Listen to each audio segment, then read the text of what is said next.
गौरव भाटिया जी, अब मोर्चा संभालिए भारतीय जनता पार्टी की तरफ से, क्योंकि कहा जा रहा है कि अब बिल पेश होगा लोकसभा में।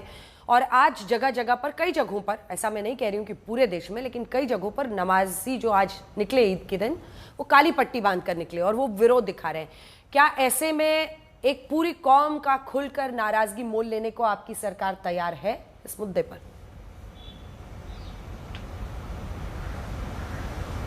अंजना जी, सबसे पहले तो मैं कहूंगा कि पूरी कौम का विरोध कहना ही गलत है, क्योंकि अभी आपने देखा कैसे यहाँ पे जो चिश्ती जी बैठे थे, मौलाना जी, उन्होंने क्या बात रखी। दूसरी बात मैं आज कहना चाहूंगा, ये जो बदलाव है ना, ये महत्वपूर्ण भी है, जरूरी भी है और संवैधानिक दृष्टि से सही भी है। मैं पहलू डाल दूं इसके फायदे क्या है पहले, क्योंकि देश की जनता को पता होना चाहिए बदलाव आ क्यों रहा है। जब 1995 में कानून आया और 2013 में संशोधन किया गया, ये तुष्टीकरण की राजनीति थी कांग्रेस पार्टी की। और मैं वरिष्ठ अधिवक्ता हूं, मैं आपको जिम्मेदारी से कह सकता हूं कि ये गैर संवैधानिक भी था। लेकिन अब जो हम ला रहे हैं, इससे सबसे पहले तो पारदर्शिता बढ़ेगी, एक। दूसरा, इससे भागीदारी बढ़ेगी। किसकी? मुस्लिम समाज में जो सब सेक्स हैं, जैसे बोरा, जैसे आगा खानी, ये भी अब बोर्ड का हिस्सा हो सकेंगे। तीसरी सबसे बड़ी बात, जो कांग्रेस की प्रवक्ता से पूछेगा या और भी कोई जो अगर विरोध कर रहा है, मुस्लिम महिला बोर्ड में होंगी। अगर मुस्लिम महिला 2 बोर्ड में होंगी तो क्या ये महिला सशक्तिकरण के लिए बेहतर नहीं है? और इसका विरोध क्यों किया जा रहा है, क्या ये पूछा नहीं जाएगा? अब मैं आपको बताता हूं कि देखिए, ये जो भ्रम की राजनीति हो रही है, इस राजनीति को खत्म होना होगा। क्योंकि आज ये सार्थक चर्चा तभी हो सकती है, जो भी विरोध कर रहा है इस संशोधन का, तो वो बताए कि क्या खामियां हैं, उनके विरोध की वजह क्या है। वरना भ्रम तो इन्होंने सीए कानून को लेकर ये फैलाया था कि मुसलमानों की जो भारतीय नागरिक है, नागरिकता चली जाएगी। एक भी मुसलमान ऐसा बता दे जिसकी नागरिकता गई हो, नहीं गई।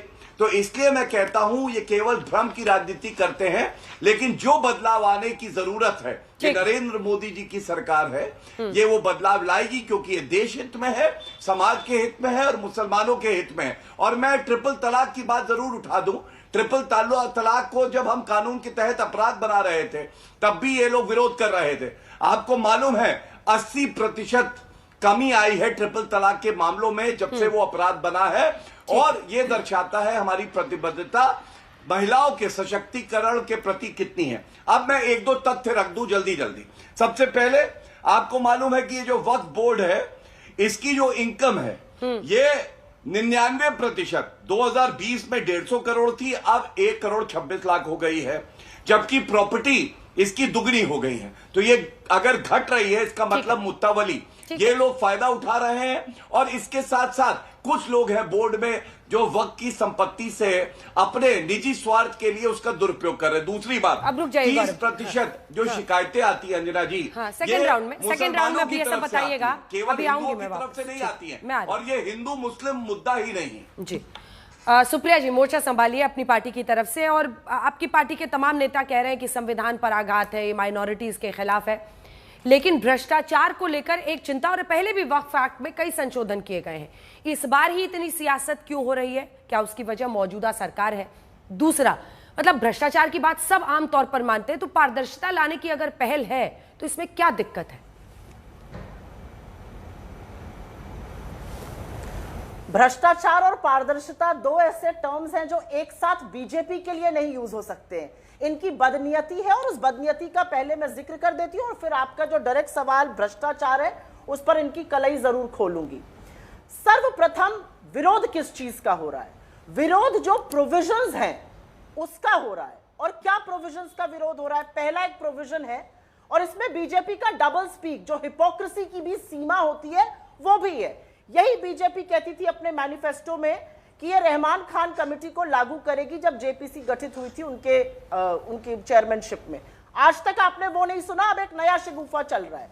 मैं सर्वप्रथम, पहला पॉइंट मेरा, इन्होंने कहा जो 5 साल तक प्रैक्टिसिंग मुस्लिम होगा वो ही अपनी प्रॉपर्टी डोनेट कर सकेगा, वही वक्फ को दे सकेगा। ये कैसे सर्टिफिकेट देंगे? अब ये सीसीटीवी कैमरा लगाएंगे मुसलमानों के घर में कि कौन कितने टाइम की नमाज पढ़ रहा है। भाई चाहे हिंदू हो, मुस्लिम हो, सिख हो, ईसाई हो, दुनिया में कोई भी कहीं भी दान कर सकता है। पहली बात ये। दूसरी बात, आजकल ये सच्चर कमेटी को बार बार कोट करते हैं। इसी सच्चर कमेटी को ये कम्युनल और डिविजिव बताते थे। चलिए कोई बात नहीं, सच्चर कमेटी को अभी भी कोट करते हुए कहा गया कि कितनी आमदनी घट रही है वक्फ बोर्डों की। उसी सच्चर कमेटी ने 3 बातें कही हैं। पहली बात कही है कि वक्फ की प्रॉपर्टी पर सरकारों का कब्जा है। दिल्ली शहर में 65 ऐसी वक्फ की प्रॉपर्टी है जहां पर सरकारों का कब्जा है। 350-355 टोटल ऐसी प्रॉपर्टी है। उस एनक्रोचमेंट को हटाने के लिए कुछ नहीं कहा जाएगा। सच्चर कमेटी ने कहा 500 करोड़ का एक रिवॉल्विंग फंड बनाइए वक्फ डेवलपमेंट बोर्ड के कॉर्पस के नाम से। उसके बारे में कुछ नहीं किया गया। सच्चर कमेटी कहती है 12,000 करोड़ आना चाहिए, आप थोड़ा सा रह रहे, ले आइए नीरव मोदी को पकड़कर, 20,000 करोड़ आएगा, 12,000 करोड़ दे दीजिए मुसलमानों की इतनी खैर को आए आपको, 8,000 करोड़ अपना रख लीजिएगा, सरकारी खाते में डालिएगा। वो नहीं करेंगे, बस जुमले। तीसरी बात, और ये जरूरी बात है यहां पर, इसमें कहा गया, और ये हर घर लड़ाई लगाने की बात कर रहे हैं, इसमें कहा गया कि इन बोर्डों में नॉन मुस्लिम्स को भी शामिल किया जाना चाहिए। यह आपत्तिजनक बात है और यह संविधान के आर्टिकल 25 और 26 के खिलाफ है, जो सीधे तौर पे कहता है कि लोगों को अपने धार्मिक स्थलों को अपने तरीके से चलाने की अनुमति होनी चाहिए। मैं आपको इसको एक छोटा सा उदाहरण देती हूं। मैं एक प्रैक्टिसिंग हिंदू हूं। मेरी श्री राम में, मेरी शिव जी में, मेरी देवी माता में बहुत आस्था है। नवरात्र चल रहे हैं। आप मुझे बताइए कि क्या कोई मुसलमान हमारे धार्मिक बोर्डों में आकर डिसाइड कर सकता है कैसे क्या होगा? उनको हमारी रीति रिवाज, हमारी परंपराएं, हमारी मान्यताओं का क्या पता? जो गुरुद्वारा प्रबंधक कमेटी है, पार्लियामेंट के एक्ट से चल रही है, उसमें कोई क्रिश्चियन जाके बता सकता है? तो मुसलमानों के खिलाफ ही क्यों उसमें हिंदू बैठेंगे? अभी थोड़े दिनों पहले, और ये डॉक्यूमेंटेड एविडेंस है, थोड़े दिनों पहले श्री राम जन्मभूमि ट्रस्ट का 15 लोगों का डिसाइड हुआ, उसमें कौन कौन होगा। उसमें जो सरकारी अधिकारी सेंटर से जाएगा वो जॉइंट सेक्रेटरी रैंक का होगा, लेकिन कंडीशन ये है कि वो हिंदू होगा। जो स्टेट से आईएएस जाएगा, कंडीशन ये है वो हिंदू होगा। और डीएम अयोध्या का अगर वो हिंदू नहीं है तो वो इस ट्रस्ट का हिस्सा नहीं बन सकता है, एडिशनल कलेक्टर को बनाना पड़ेगा। मुझे इसमें कोई आपत्ति नहीं है अंजना जी, क्योंकि मुझे ऐसा लगता है धार्मिक अनुष्ठान, धार्मिक परंपराएं, धार्मिक रीति रिवाजों को चलाने में समझ होनी चाहिए। एक छोटी सी बात यहां पर और बोलती हूं, और यह बात बोलनी जरूरी है। यह जो एक शिगुफा फैलाया जा रहा है ना कि वक्फ पर सारे मुसलमान कब्जा करके बैठे हुए, तमाम वक्फ की प्रॉपर्टीज ऐसी हैं, यही दिल्ली में, और वो जेपीसी के सामने आए थे, उसमें अग्रवाल, मित्तल, अरोरा जी, कैसे कैसे लोग हैं, खूब सारे हिंदू भी उसमें दुकानें चलाते हैं। तो मेरा अपना मानना है कि ये शिगुफे जो है वो बार बार सरकार छोड़ती है, और इसलिए छोड़ती है कि मुद्दों पर बहस ना हो, इसलिए छोड़ती है कि तुष्टीकरण होता रहे, इसलिए छोड़ती है कि उन्माद बना रहे, चाहे वो सीए हो, चाहे वो प्लेसेस ऑफ वर्शिप एक्ट हो। अभी तो हर मस्जिद के नीचे मंदिर ढूंढ रहे हैं, फिर हर गली खाने में ढूंढा जाएगा। इस तरह की चीजें ना सिर्फ इस्लाम को बल्कि हिंदुओं को भी नहीं करनी, ना करनी देने की वो होनी चाहिए, ना करने देना चाहिए, क्योंकि मेरा अपना मानना है कि ये सौहार्द और भाईचारे के खिलाफ है जो सरकार की मंशा है। हाँ। और वाजपेयी जी बोलने बारी बारी से सबके पास आ रही है, उसके बाद जाइएगा। छोटी सी बात आपको बता देती हूँ, जल्दी से जल्दी पूरा कीजिए। अंजना जी, छोटी सी बात भ्रष्टाचार पे जरूर बोलना चाहती हूँ। इस सरकार ने आज स्मार्ट सिटी मिशन बंद कर दिया। 100 स्मार्ट सिटी बननी थी, 16 ही बनी है इनके अकॉर्डिंग, और 84 में 14,000 करोड़ रुपए के काम अधूरे पड़े हैं। उस भ्रष्टाचार का जवाब कौन देगा? भ्रष्टाचारियों को गले लगा लो, बीजेपी में शामिल हो जाओ, भ्रष्टाचार गुम, वो सनातन संस्कृति बन जाते हैं। इस तरह से मजाक मत करिए इस देश के साथ। 2 प्रश्न आपके लिए हैं अभी, दोनों का जवाब दे आप, लेकिन उसका पहले जवाब दीजिए, फिर मैं जाऊंगी आशुतोष जी के पास। जल्दी से जवाब। उन्होंने कहा कि 5 साल वाला जो प्रोविजन हम लोग कर रहे हैं उसमें ऐतराज है।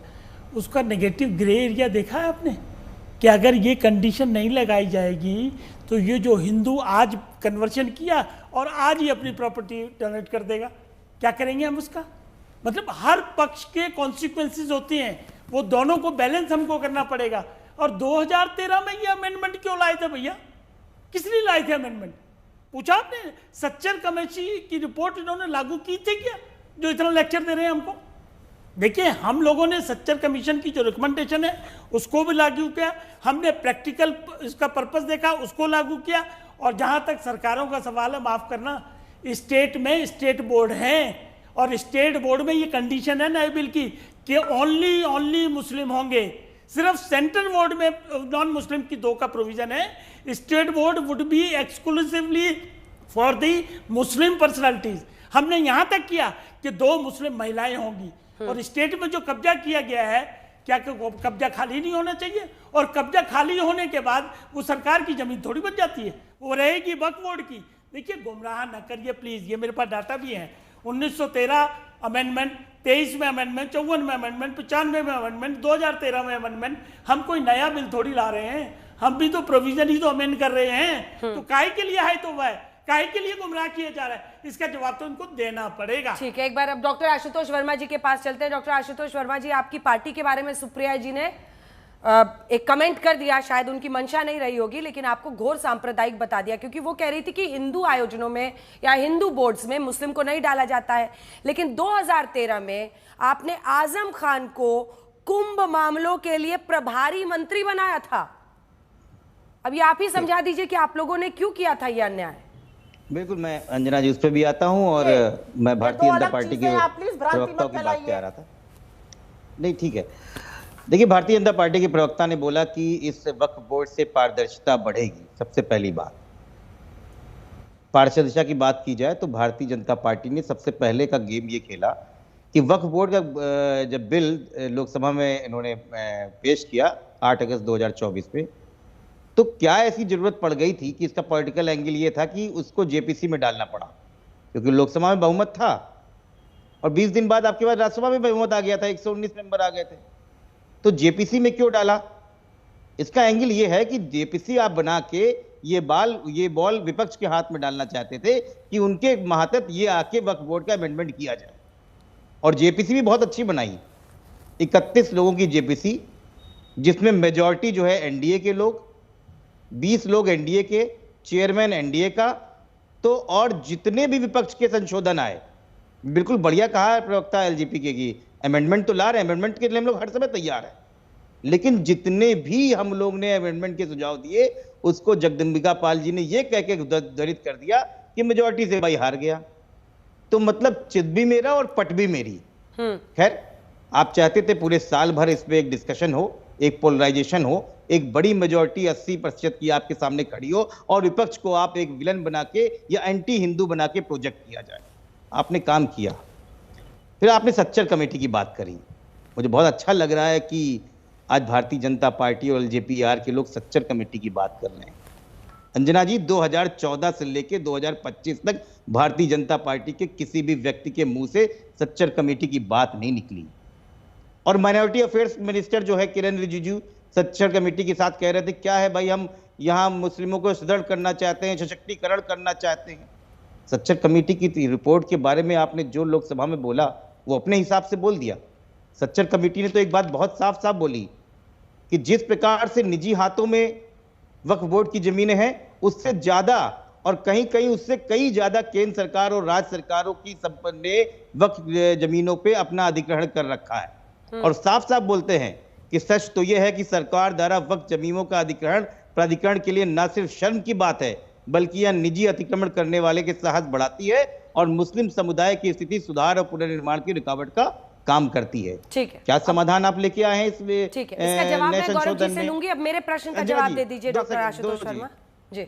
अब रही बात जो आपने बोली महिलाओं का और अलग धर्म का, 2013 आजम खान को कुंभ का प्रभारी बनाने पर बिल्कुल 2013 में कुंभ के वो प्रभारी बने थे। यहां बात बोर्ड की है, कॉन्स्टिट्यूशनल बॉडी की है। जिस प्रकार से राम मंदिर ट्रस्ट में आपने महिलाओं तो छोड़ो, दूसरे धर्म छोड़ो, किसी पिछड़े को नहीं रखा। अरे कम से कम कल्याण सिंह के घर के किसी को रख लेते, विनय कटियार के घर के रख लेते, लेकिन ना, वो तो रखना ही नहीं है। उसी प्रकार से श्राइन बोर्ड देख लीजिए, एक कोई शर्मा है, कोई राय है, कोई फलाना है, कोई धमाका है। फिर गुरुद्वारा कमेटी में रख लीजिए। और महिलाओं की बात करिए, वाह क्या बात है, कितने भारतीय जनता पार्टी की अध्यक्ष महिलाएं बन गई हैं भाई साहब, और कितने आरएसएस के लोग आज तक अध्यक्ष बने हैं। ठीक है, ये बात कहीं ना कहीं छुपा के, महिलाओं के पीछे छिप के, उनके सशक्तिकरण की झूठी बात बना के, जमीनों को हड़पने का और अपने कारोबारी मित्रों को जमीनें कैसे कौड़ियों के दाम दी जाए, उसकी पटकथा रखी जा रही है पूरे देश में। ठीक है।